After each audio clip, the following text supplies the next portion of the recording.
quiero que me acompañe a primera carta del apóstol Pedro, por favor. Primera carta del apóstol Pedro, capítulo 2. Primera carta del apóstol Pedro, capítulo 2, verso 15 y 16.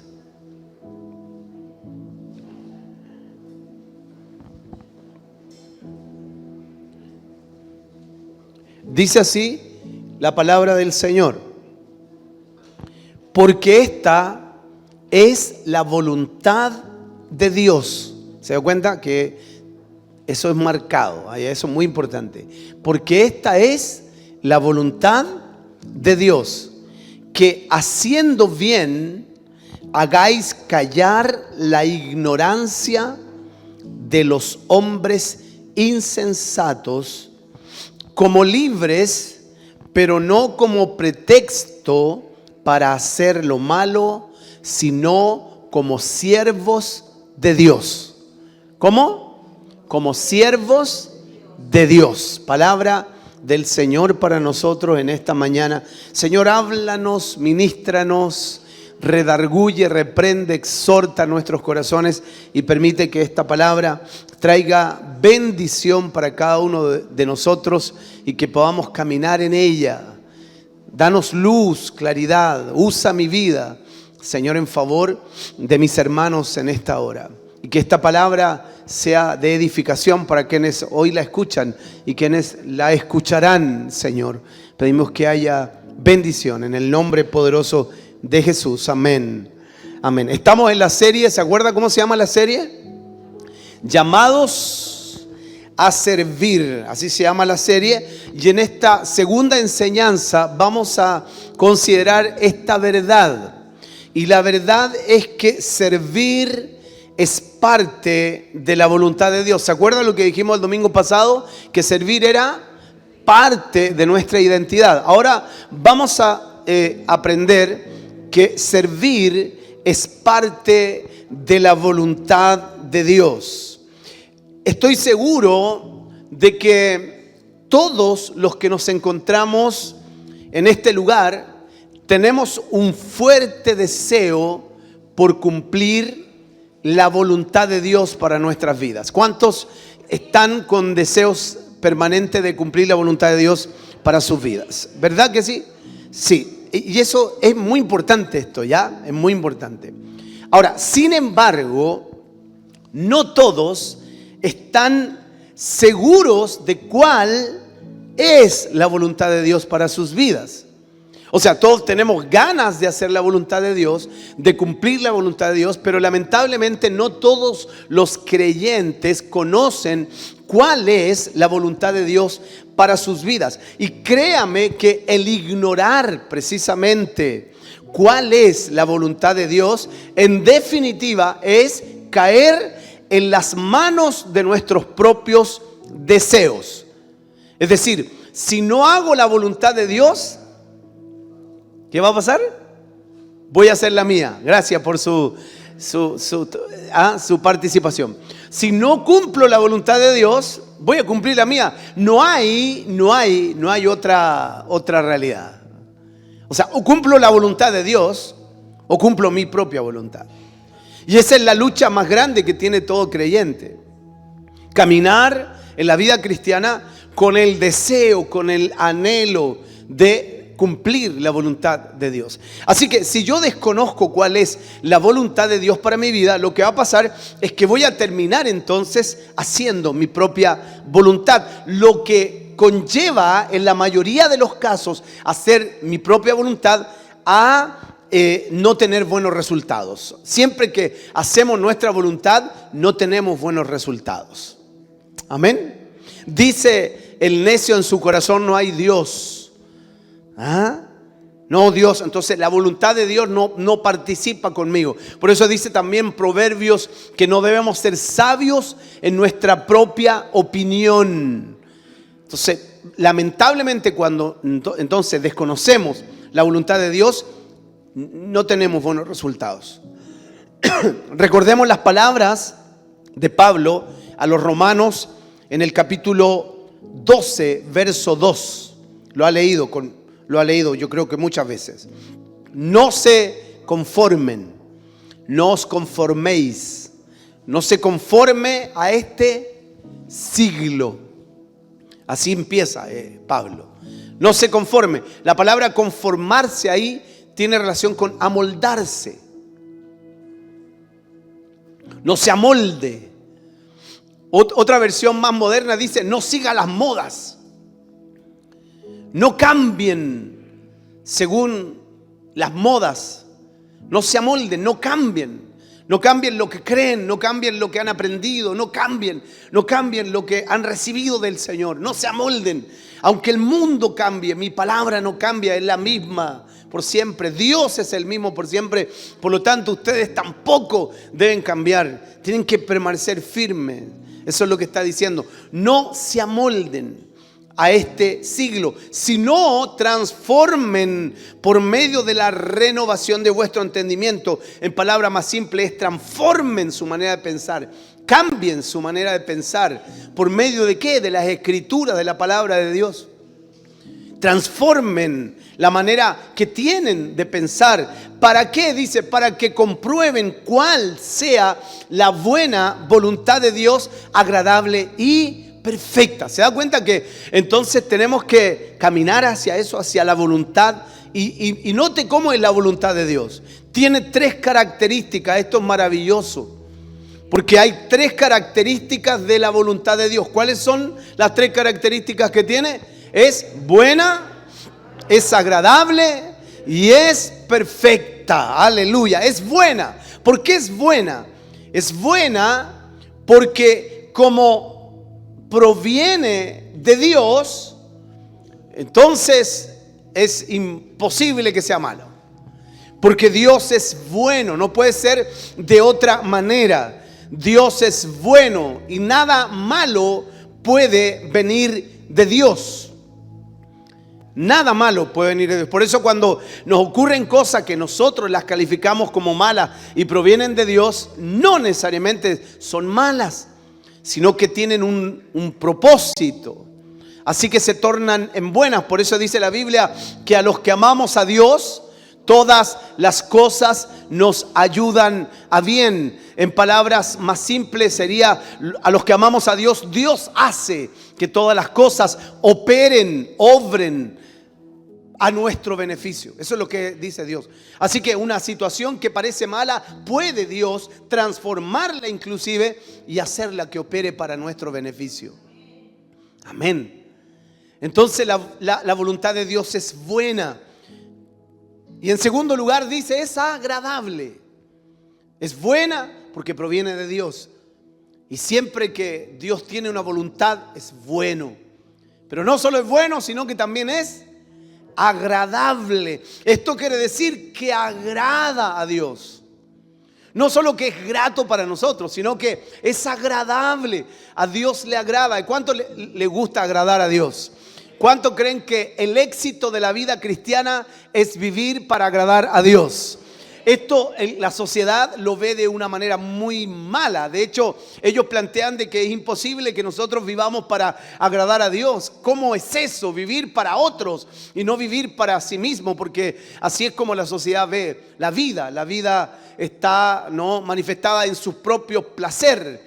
Es más egocentrista la idea. Pero la idea cristiana no es así.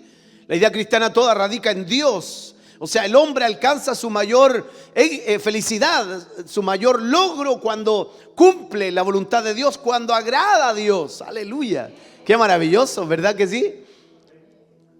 Y eso es lo que llena el corazón. Entonces es agradable para Dios. Esto quiere decir que agrada a Dios. Cuando hacemos su voluntad, estamos agradando su corazón.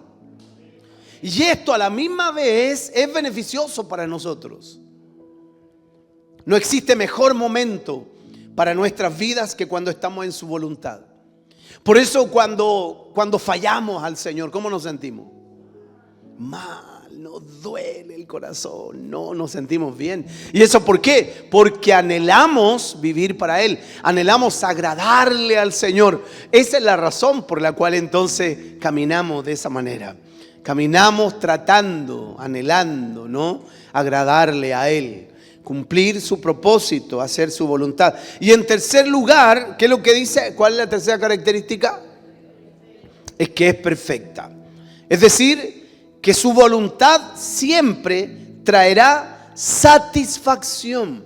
La palabra perfecta en esta versión tiene relación con algo que se desarrolla de la mejor manera. Es algo completo, que no le falta nada. Eso es perfecto en esta versión. O sea, la voluntad de Dios no le falta nada. Al final de la jornada, después que terminamos haciendo la voluntad de Dios, decimos, no había nada mejor que hacer la voluntad de Dios. Aunque al principio me costó, al principio no entendía y yo lo hacía solo para agradar al Señor. ¿Le ha tocado cumplir la voluntad de Dios solo para agradar al Señor? ¿Sí? Y usted no se siente no es muy agradable para usted cumplir esa voluntad. ¿No es verdad? Entonces, aunque no es agradable para mí, y uno dice, pero yo lo hago por el Señor, solo por el Señor lo hago, porque sé que tengo que hacerlo, porque Dios me lo pide. ¿Cuántos han hecho la cosa porque Dios se lo pide? Porque si fuera por mí, no lo haría. Es verdad. Si fuera por mí no lo haría, pero como lo hago para agradar a Dios y no lo hago para agradarme a mí, entonces lo cumplo. Pero lo maravilloso es que cuando cumplo su voluntad, entonces encuentro que era perfecto. Lo mejor que podía pasarme era cumplir su voluntad. Y después que vemos eso, entonces decimos, ahora sí, lo haría nuevamente, aunque al principio lo hubiese cuestionado. Y es por eso, ¿por qué? Porque la voluntad de Dios es perfecta. Es buena, es agradable. Estar en el propósito de Dios, cumplir la voluntad de Dios, no es lo mejor. No hay otra cosa mejor que eso. El autor de Hebreos, mire que me encanta esto. Hebreos capítulo 13, a ver si me acompañan. Verso 20-21 lo expresa de esta manera. Es parecido a lo que estamos hablando, pero mire cómo lo expresa el autor de Hebreos. Dice: y el Dios de paz, que resucitó de los muertos a nuestro Señor Jesucristo, el gran pastor de las ovejas, por la sangre del pacto eterno. Mire lo que dice aquí. Este Señor, que mire cómo lo nombra, ¿no? Le da ahí las características de quién es este Señor. Os haga aptos para toda obra buena, para que hagáis su voluntad, haciendo Él en vosotros lo que es agradable delante de Él, por Jesucristo, al cual sea la gloria por los siglos de los siglos. Amén. Aleluya. O sea, el autor de Hebreos está diciendo que a Dios le interesa muchísimo que caminemos en su voluntad, que cumplamos su voluntad. A él le interesa que podamos vivir bajo su voluntad. Así que nos la revela. Eso es lo que dice el texto. Nos la va a revelar y al mismo tiempo nos va a equipar para que podamos cumplir su voluntad. Y esto me agrada. Porque no solo Él desea que la cumplamos, sino que también nos capacita para que la cumplamos. ¿Ve? No es un Dios que te dice, tienes que hacer esto y ahí arréglatelas como tú puedas. Así que agrádame, no sé cómo me vas a agradar, pero vas a tener que hacerlo. Tienes que cumplir la voluntad que yo te entrego.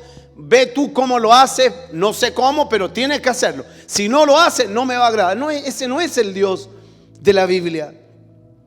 El Dios de la Biblia es un Dios que nos dice, cumple mi voluntad. Y no solo eso, sino que dice, yo te ayudaré a que esa voluntad se cumpla. Yo voy a caminar contigo.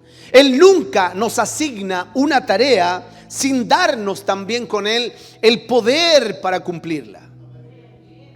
Cuando Dios nos envía para que le sirvamos, entonces nos equipa a la misma vez con todo lo que necesitamos.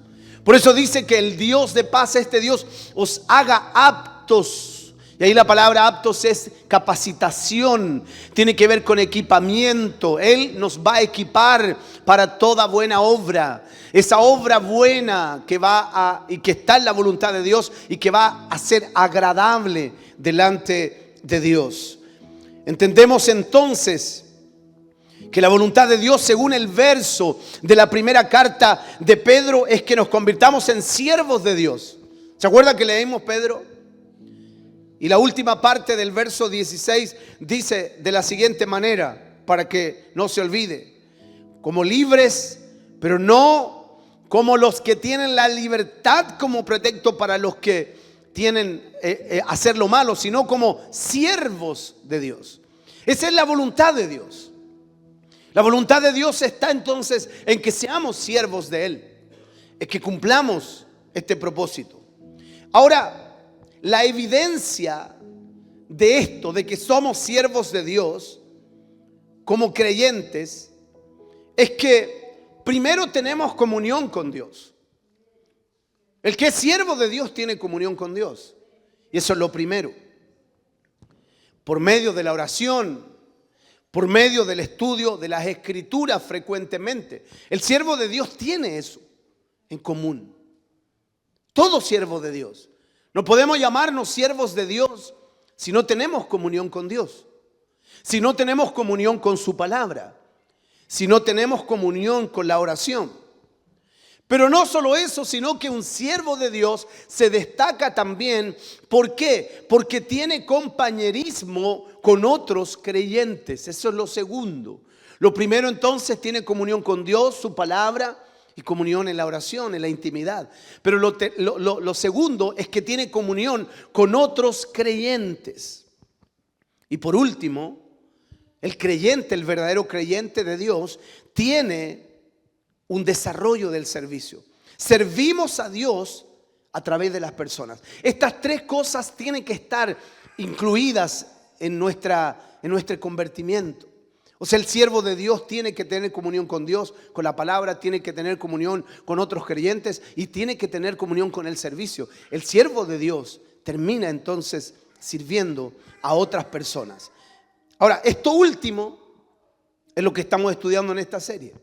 Esta característica de un siervo de Dios, que primero está en su identidad y en este segundo lugar está en la voluntad de Dios. Dios desea que seamos siervos de Él. Dios quiere que sirvamos. La voluntad de Dios es que seamos sus siervos. El texto de Pedro dice que la voluntad de Dios es que haciendo bien callemos con nuestros hechos la ignorancia de hombres insensatos. Otra versión dice que callemos la ignorancia de gente estúpida. Me gustó mucho más esa versión.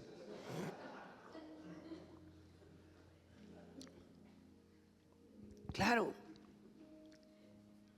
¿Se da cuenta? O sea, el servicio está dentro de la voluntad de Dios, porque el servicio lo que va a lograr, si cumplimos esa voluntad, vamos a hacer callar, ¿no es cierto?, la voz de tanta gente estúpida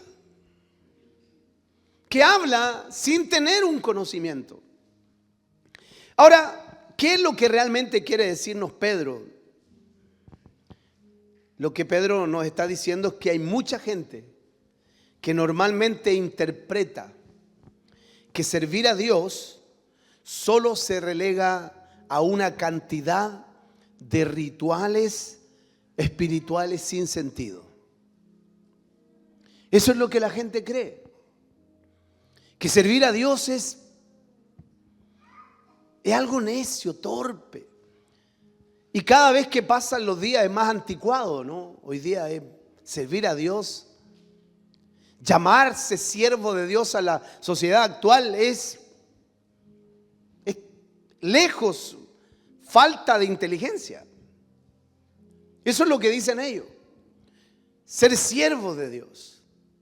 Entonces, el apóstol Pedro está diciendo que si ustedes desarrollan, hacen el servicio mismo, lo que va a hacer es que va a hacer callar esas voces. El servicio mismo. El servicio tiene un poder maravilloso. Por eso está la voluntad de Dios. El ser siervos genera cosas, provoca cambios. El ser verdaderamente siervos de Dios. Los judíos le llamaban la didaché.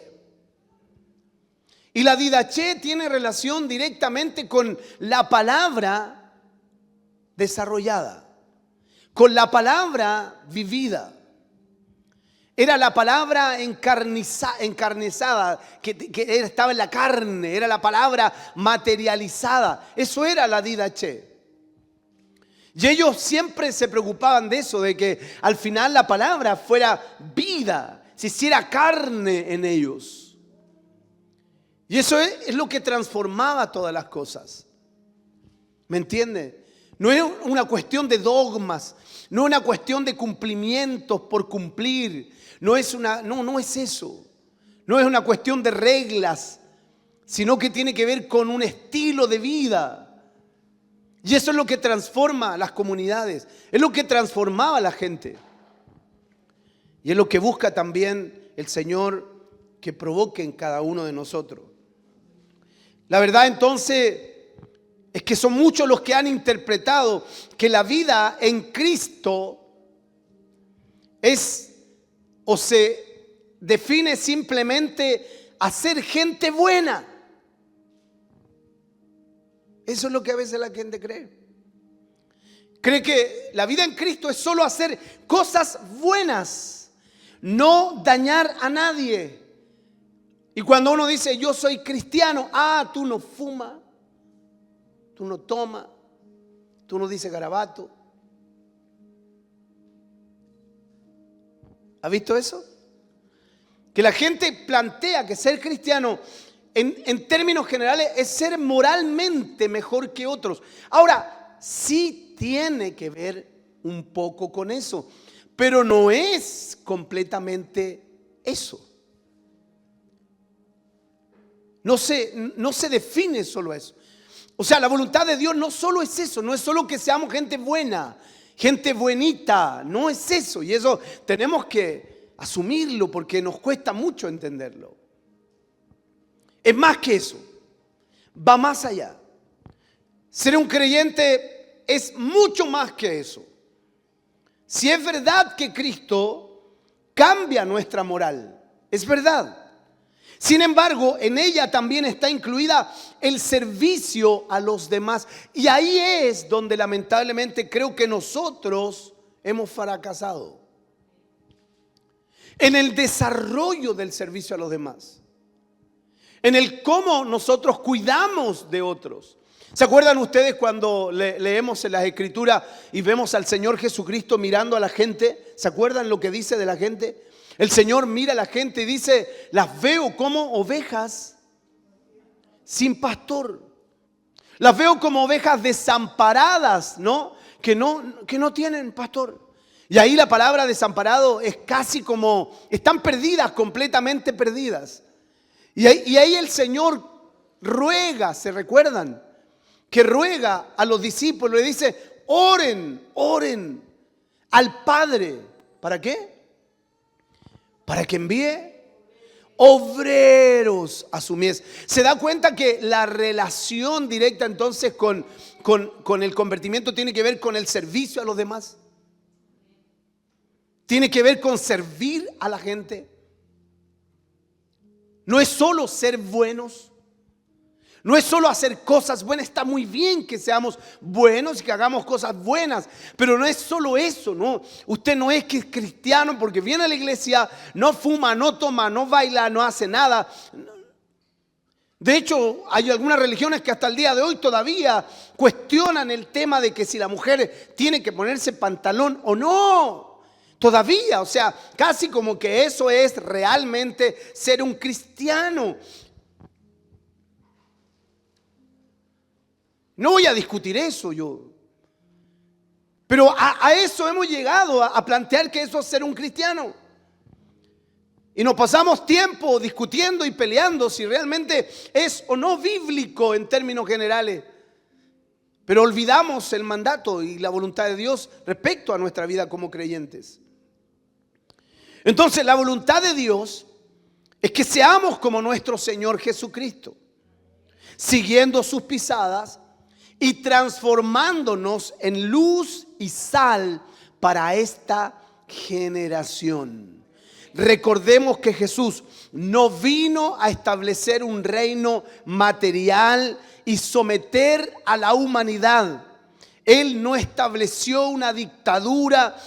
Al contrario, podemos encontrar su propósito en Mateo capítulo 20, verso 28.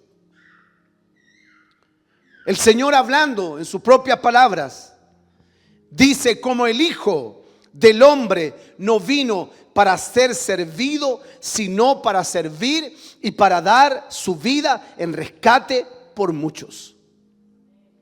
Ese es el propósito por el cual vino el Hijo del Hombre. Y ese propósito es el mismo que tenemos que tener nosotros. El mismo propósito entonces es este para nosotros. Él vino para servir. Nosotros hemos sido llamados también para servir. Él vino para dar su vida por nosotros y nosotros daremos nuestra vida por Él. Bendito sea su precioso nombre. Ese es el propósito. No hay otro propósito. Esa es la voluntad de Dios para cada uno de nosotros. Él desea que seamos gente que sirve, que entreguemos amor en vez de egoísmo. Cuando no éramos sus hijos, ¿cómo vivíamos?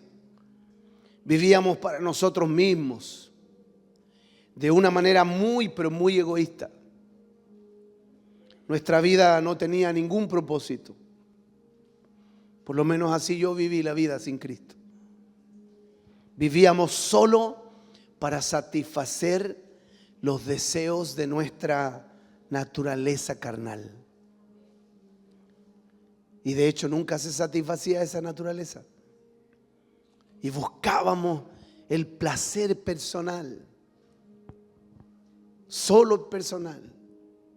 Así vivimos sin Cristo. Vivíamos una pesadilla, buscando la razón de nuestra existencia, buscando llenar un vacío que había dentro de cada uno de nosotros. Pero en el mundo no lo pudimos hallar. Por más que buscamos y buscamos, nunca lo hallamos. Lo encontramos solo cuando Jesucristo se apareció a nuestro encuentro. Cuando Él salió a nuestro camino, Él llenó el vacío de nuestro corazón. Cambió, transformó nuestras vidas. Pero no solo para que vivamos bien. Lo hizo para que ahora seamos luz. Para iluminar el camino de otros. Para que seamos sal, para sazonar una sociedad insípida. Una sociedad que no tiene sabor. Y que busca el sabor en lo que realmente no lo va a encontrar. Nosotros somos entonces los que tenemos que darle ese sabor, darle esa luz. Nos dio un significado y un propósito a nuestras vidas. Y sin dudas que ese propósito es convertirnos en sus siervos. Es por eso que Pablo dice a los romanos en el capítulo 12, verso número 11 lo siguiente: en lo que requiere diligencia, no perezosos, fervientes en espíritu, sirviendo al Señor. Aleluya.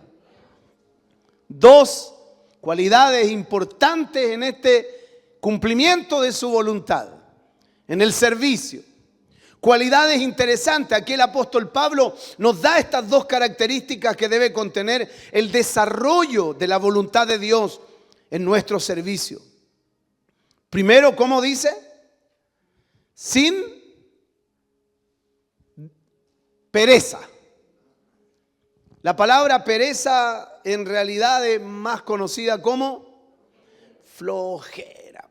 Así es simple. Entonces dice lo que requiere diligencia. Y la palabra diligencia tiene que ver con algo que hay que hacer ya. Eso es diligencia. En lo que requiere diligencia hay que hacerlo. ¿Y qué es lo diligente? Cumplir su voluntad. ¿Cuántos saben que cumplir la voluntad de Dios es algo diligente, algo rápido? Hay que hacerlo ya. No podemos tomarnos el tiempo para cumplir la voluntad.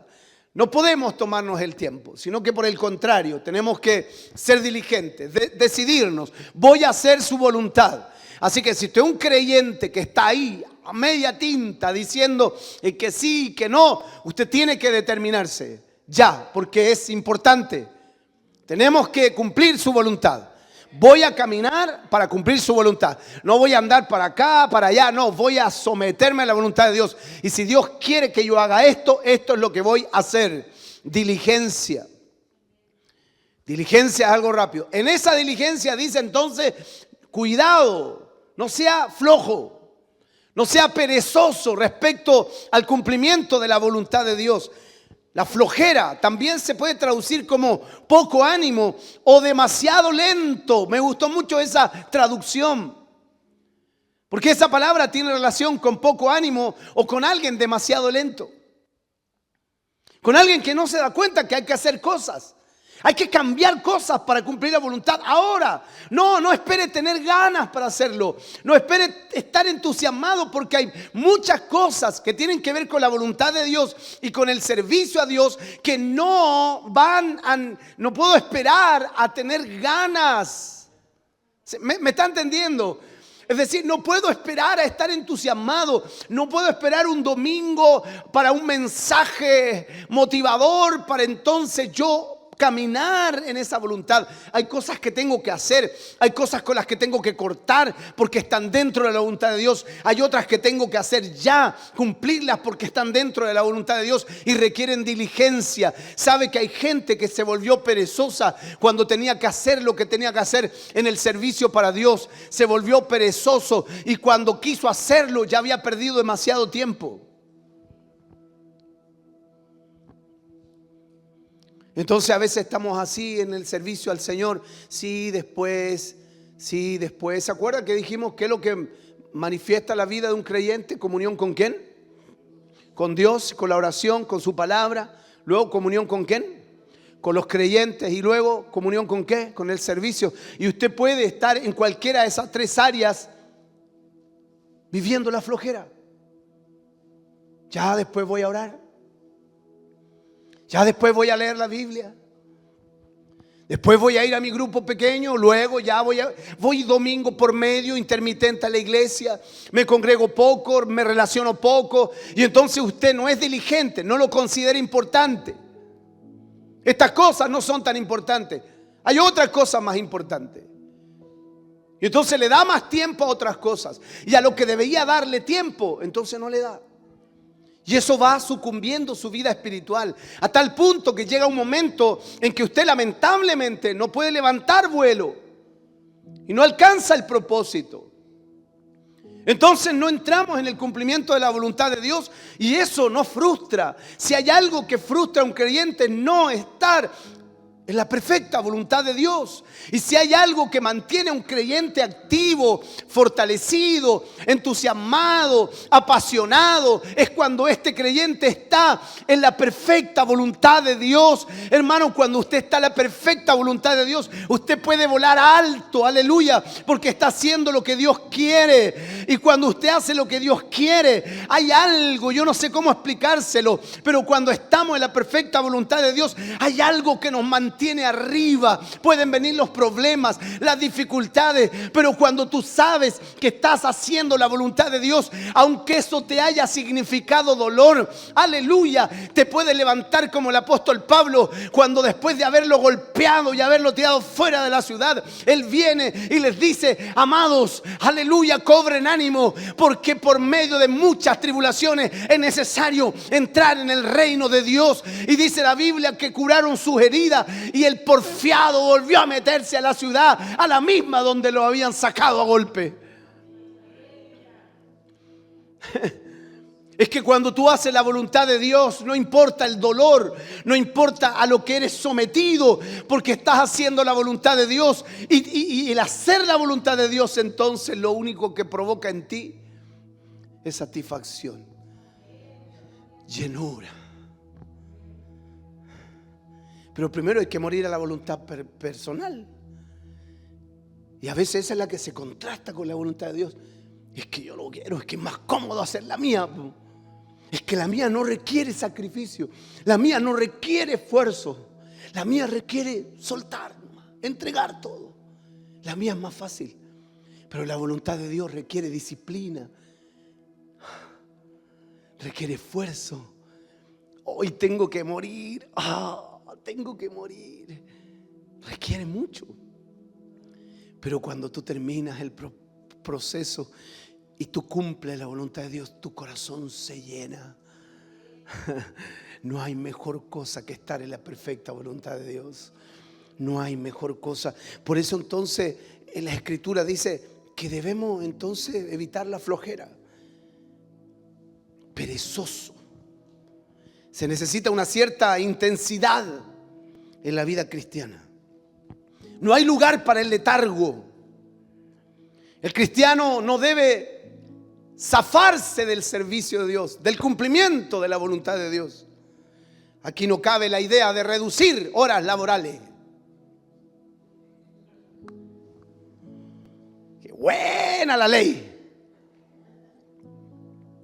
Así que algunos le aplican esa misma ley al Señor. Dice: ya es ley ya, pues Señor, es una hora menos. Así que una hora menos de servicio, una hora menos de oración, una hora menos de búsqueda.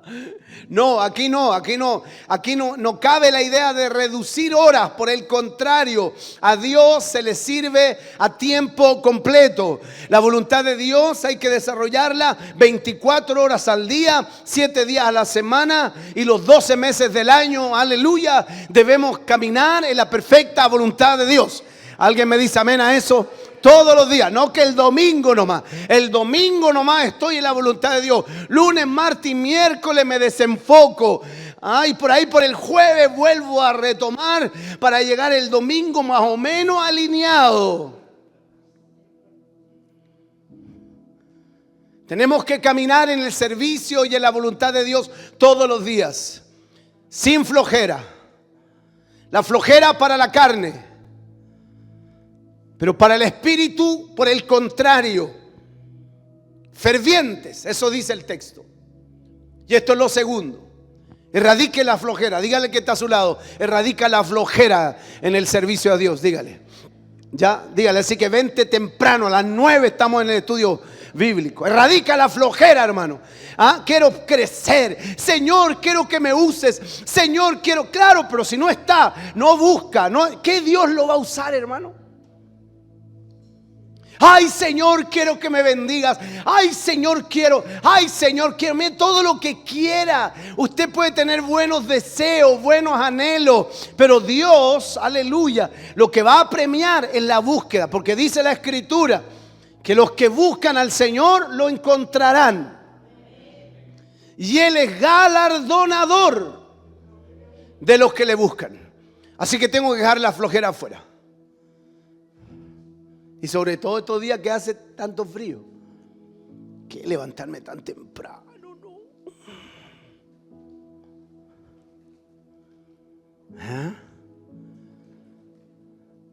Sí, pues hermano.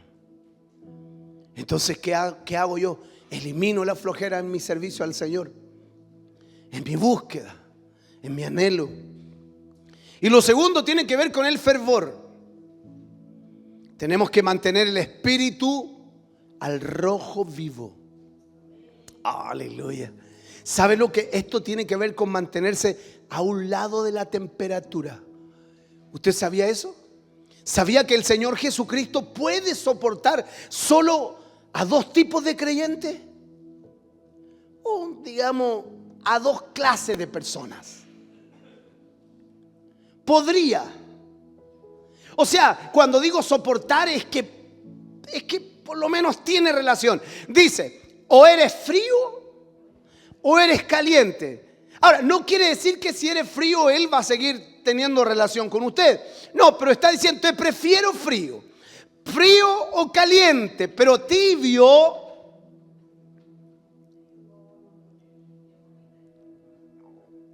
O sea, tibio, ¿sabe lo que está diciendo cuando dice te vomitaré? Está diciendo, me da repulsión un creyente a media. Un creyente con la pata afuera y la pata adentro. Me produce guácala. Es como que Dios dijera, tibio, guácala. Señor, el hermano es tibio, guácala. ¿Se imagina el Señor diciendo eso de nosotros? Que te mire el Señor, te mire y haga guácala. Y uno dice, pero ¿qué me vio? Andaré muy putrefacto, que le da arcada. Eso está diciendo, ¿no? Te vomitaré, no te trago, no puedo. Entonces la palabra dice aquí es que tenemos que mantenernos a un lado de la temperatura. Sin duda que aquí el fervor tiene que ver con el calor, tiene que ver con la pasión, a un lado de la temperatura. La sociedad en la que vivimos, cuando observa a un cristiano comprometido con Cristo y su obra, lo acusa de fanático y radical. ¿Hay alguien aquí que lo han acusado de fanático y radical? ¿Alguna vez? Varias veces. Ya, pero no seas fanático. Y a veces hasta los mismos creyentes.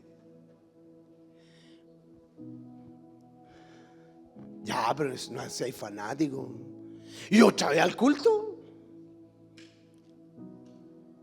¿Ha escuchado a esa gente? O ese que dice, ¿y yo orar de nuevo? Sí, ya oré. ¿Se da cuenta? De nuevo voy a orar. Claro, porque cuando tenemos la oración como un artificio religioso simplemente, claro, pues ya hice mi ritual. Como ya hice mi ritual, ¿cómo lo voy a hacer de nuevo? Si ya lo hice. Así que el ritual ya lo hice.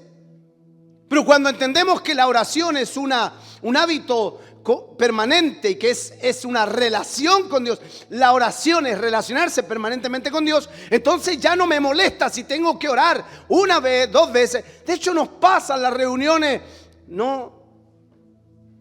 ¿Alguien quiere orar? No se pelean los hermanos. ¿Alguien quiere orar? Y todos se miran así. Normalmente uno lo pregunta, pero ¿alguien quiere orar? Uno no sabe si realmente está con cristiano, porque uno dice, nadie quiere orar, hermano. Y nos falta el hermano que dice, ya lloro. Es como eso, ¿no? ¿Ha visto que ese hermano dice, ya lloro, ya? Padre amado, te doy. ¿Sí? Es como, ya lloro. Otra vez tengo que. Bueno, por lo menos lo hace, ¿no? Pero además lo hace, ya lloro. Ya, es como, otra vez tengo que hacerlo yo. ¿Sí? Este grupo ninguno se atreve. ¿Qué nos pasa? Entonces el apóstol dice, en espíritu, fervorosos. Así tenemos que servir al Señor, fervorosos. ¿Cuántos quieren orar? Todos se levantan la mano. Vamos a buscar al Señor todos, vamos a servir al Señor todos, fervorosos. Cuando ve la sociedad a un cristiano, lo acusa de fanático, radical. Es que el mundo busca todo lo que no signifique un verdadero compromiso. Por eso cuando nos preguntan si nosotros vamos a la iglesia, nos preguntan cuántas veces vamos. Y cada vez veo gente menos comprometida con el servicio, con la obra, con la búsqueda. Y lo he estado hablando, ha cambiado la forma. Yo soy de la vieja escuela, donde todos los tiempos que teníamos los servíamos a la gente, a la iglesia. Todos los tiempos. No, los tiempos de vacaciones, lo único que queríamos era salir de vacaciones del trabajo para poder dedicarnos a la iglesia. Íbamos a campamentos, participábamos de todas las cosas.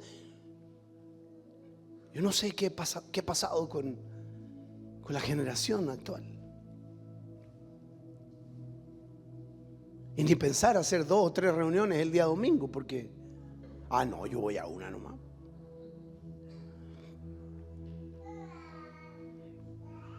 Fervoroso. O sea que el mundo pide que todo sea libre de reglas. Hacer todo siempre y cuando lo sienta hacer. Y además que esto signifique placer. Todo lo contrario a lo que nos pide el Señor. Cuando la palabra de Dios en este verso dice sirviendo al Señor, tiene 2 interpretaciones en el griego acá. La primera es entregarse a Dios. Tiene que ver con dedicarse a Dios. Y la segunda tiene que ver con servir al tiempo. O sea, ¿qué quiere decir, pastor? Es que no debemos dejar escapar ninguna oportunidad de servir a Dios. O sea, lo que está diciendo el autor aquí es: no se permita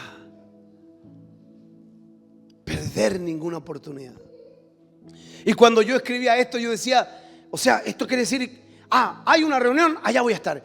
Hay un servicio, allá voy a estar. Hay que hacer evangelismo, allá voy a estar. Hay que hacer algo, hay que ayudar a alguien, ahí voy a estar. Hay que socorrer a alguien, ahí voy a estar. O sea, toda oportunidad que tenga, la voy a aprovechar para servir a Dios. No voy a dejar pasar ninguna posibilidad, ninguna oportunidad. Eso es lo que está diciendo. Fervorosos, sirviendo al Señor. Porque esta es la voluntad de Dios para nosotros. Es como si Pablo estuviera diciéndoles a sus lectores: aprovechen las oportunidades que se les presenten para servir al Señor. Una de las tragedias de la vida es dejar pasar las oportunidades de servir, ya que muchas veces ellas nunca más van a volver. ¿Me entiende? ¿Sabe por qué? Porque a veces usted dejó un lugar donde podía servir y vino otro que rápidamente llenó ese espacio. Y cuando usted se decidió, le dicen: no, ya no necesitamos, hermanito. Y usted perdió la oportunidad. Y ese era el momento que Dios tenía para su vida. ¿Vio? Y este es un mensaje para ti, para que medites cómo está tu servicio, tu entrega. ¿Cómo está? Estoy demasiado ocupado, pastor. Es que usted no tiene tantas cosas que hacer como yo. ¿Estás en la perfecta voluntad de Dios? Es una buena pregunta.